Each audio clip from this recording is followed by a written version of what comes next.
வெளியீடாகவும் பௌர்ணமி கலை இலக்கிய நிகழ்வு தொடரில் 54வது வெளியீடாகவும் நாடறிந்த எழுத்தாளரும் சிறுகதை மஞ்சரியின் முதன்மை ஆசிரியருமாகிய திரு முனா தயாளன் அவர்களுடைய 25வது நூலாகவும் 12வது நாவலாகவும் வெளிவருகின்ற கரும்பலகை நாவல் வெளியீடும் 50வது சிறுகதை மஞ்சரியின் சிறப்பு இதழும் வெளியீட்டு விழா இன்னும் சற்ப வேளையிலே இடம்பெற இருக்கிறது. ஐயா அவர்களை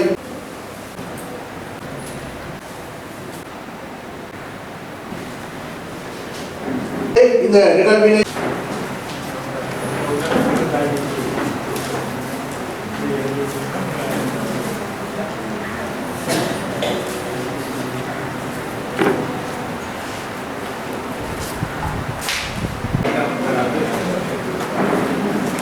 பௌர்ணமி கலை இலக்கிய கலைக்கழகத்தின் சிரேஷ்ட விரிவுரையாளர் அருட்பணி நவரத்னம் அடிகளாரங்களை நாங்கள் அன்புடன் இந்த நிகழ்வுக்கு வரவேற்கிறோம்.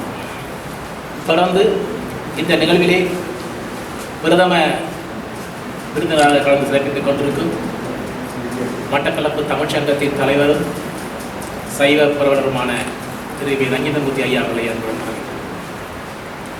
இந்த நிகழ்வில் சிறப்பு விருதாக கலந்து சிறப்பிக்க இருந்த சுகாதார அமைச்சு கிழக்கு சுகாதார அமைச்சின் பணிப்பாளர் திரு நிரஞ்சன் அவர்கள் நேற்றைய தினம் கவர்னர் அவரை வேறு நிகழ்வுக்கு அழைத்து சென்றதால் வர முடியவில்லை. அவருக்கு பதிலாக நாங்கள் கேட்டவுடன் இந்த நிகழ்வுக்கு சிறப்பு விருதாக கலந்து சிறப்பிக்க வந்திருக்கும் மட்டக்களப்பு மாவட்டத்தின் சுகாதார சேவைகள் பணிப்பாளர் கவிஞர் மொழி சூழ்நிலை நாங்கள் அன்புடன் வரவேற்கின்றோம். அடுத்ததாக இந்த நிகழ்விலே முதல் பிரதி பெற்று நமது ஆக்கத்துக்கு உதவ காத்திருக்கும் தேசிய சேமிப்பு வங்கியின் முன்னாள் முகாமையாளர் திரு எஸ்.வி. சுரேந்திரன் அவர்களை அன்புடன் வரவேற்கின்றோம். தொடர்ந்து இந்த நாவல் வெளியீட்டில் ஒரு அங்கமான நாவல் விமர்சனத்தை அறிமுகத்தை ஆற்ற வந்திருக்கும் பிரபல இலக்கிய விமர்சகர் திரு இரா சிவலிங்கம் சார் அவர்களை வரவேற்கின்றோம். தொடர்ந்து சிறுகதை மஞ்சரியின் 50வது இதழின் சிறப்பிதழை அறிமுகம் செய்ய வந்திருக்கும் திருமதி வசந்தி அஞ்சலி ஆசிரியை. அவர் அமரர் மாநாட ஆசிரியத்தின் உதவி. இன்னொரு சிறப்பு நிகழ்வு, இந்த நிகழ்விற்கு தலைமையாகி கொண்டிருக்கும் தலைவரும் வானானாவின் புத்திரர் என்பது மிக முக்கியமான விடயம். நாங்கள் அநேகமாக அந்த இலக்கிய வரிகளைத்தான் கூட இங்கு அடைந்திருந்தோம். அந்த வகையில் பணிப்பாளர் வந்திருந்தால் அவர் கவிஞர் தாமரத்தியமாவுடைய புதல்வராக இருந்திருப்பார். ஆனால் இங்கு அதுக்கு பதிலாக வந்திருக்கும் சிறப்பு விருந்தினர் ஒரு முக்கியமான கவிஞராக இருக்கின்றார். அந்த வகையில் அவருக்கு சந்தோஷமான விடயம். தொடர்ந்து எழுத்தாளரும் அதிபருமான திரு சானா மனசன் அவர்களை வரவேற்கின்றோம். தொடர்ந்து ஜிப்ரி ஹசன் அவரை நான் ஆரம்ப காலத்தில் கவிஞராகத்தான் எனக்கு அவர் அறிமுகமானார். அவர் இப்போது தன்னை கவிஞராக சொல்ல வேண்டாம். மங்காத தமிழென்று சங்கே முழங்கு என்று பாவேந்தனுடைய வரிகளுக்கோடு நிகழ்வில் கலந்து கொள்ள வந்திருக்கின்ற அனைவரையும் தமிழ்தாய் வணக்கத்தோடு வரவேற்றுக் கொண்டு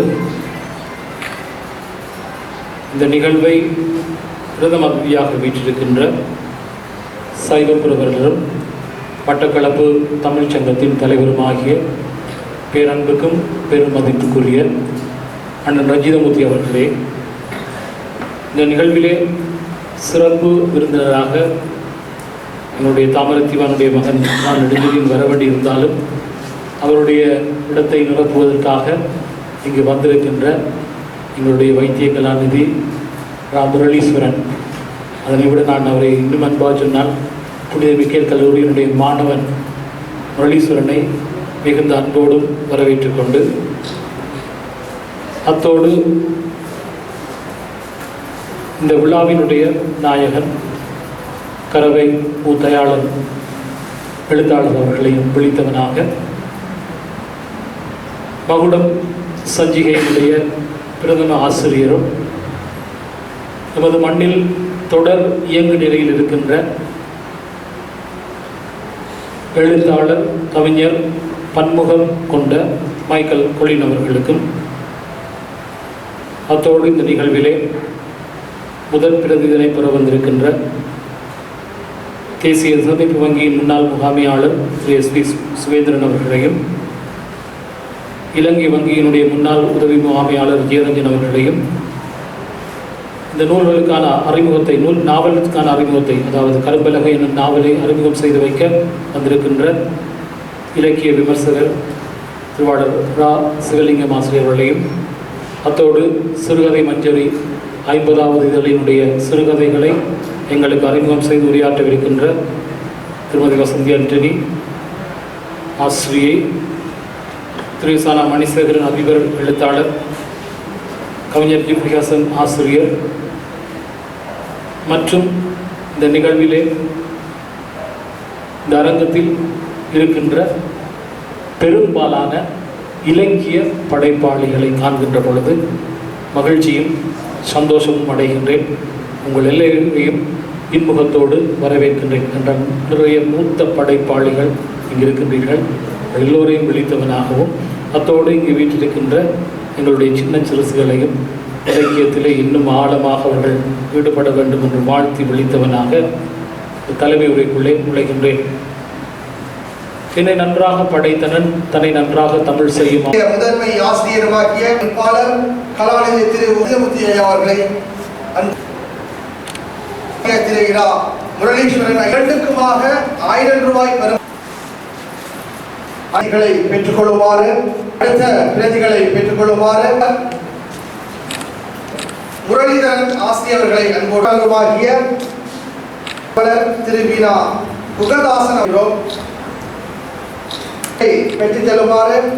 மானுட சமூகத்தில் தகவல் பரிமாற்ற ஊடகமாக மட்டுமே தொழிற்பட்டுக் கொண்டிருந்த காலாவதியாகிவிட மனித வாழ்வு போக்கை, குறிப்பாக அதனுடைய மன அமைப்பினை, சமூக உறவுகளை, அரசியல் வீச்சுக்களை, பண்பாட்டு பதிவுகளை தீர்மானிக்கும் அதிமுக்கிய கருவியாக சமகாலத்தில் உருமாற்றம் பெற்றுள்ளது.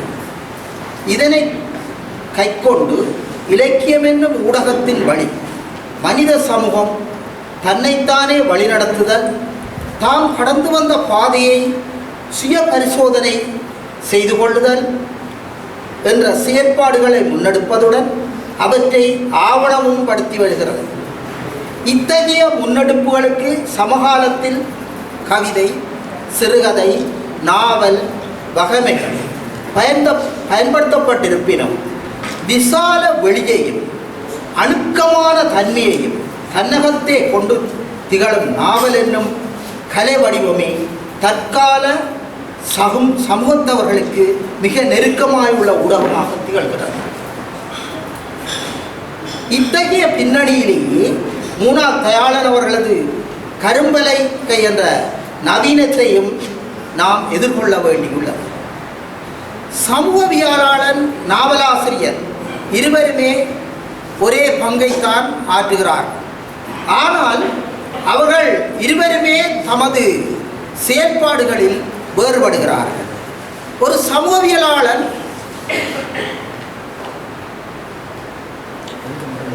தரவுகளை சேகரிக்கின்றார். அந்த தரவுகளையே தனது முடிவுகளாக வெளியிடுகிறார். ஆனால் அந்த தரவுகள் எல்லாமே சரியானவையாக இருக்கின்றனவா என்பது கேள்விக்குரியது. ஏனென்றால் தகவல்களை வழங்குவோர் எல்லோரும் சரியான தகவல்களை வழங்குவதில்லை. அதற்கு அந்த சமூக அமைப்பு, கட்டுப்பாடுகள், நெருக்கடிகள் இவையெல்லாம் காரணமாக இருக்கின்றன. உதாரணமாக ஒரு முதிர்கன்னியை அணுகி அவள் திருமணம் செய்யாமல் இருப்பதற்குரிய காரணங்களை அவரிடம் கேட்டார். அவர் உண்மையான காரணங்களை அந்த சமூகவியலாளரிடம் கூற மாட்டார். அதே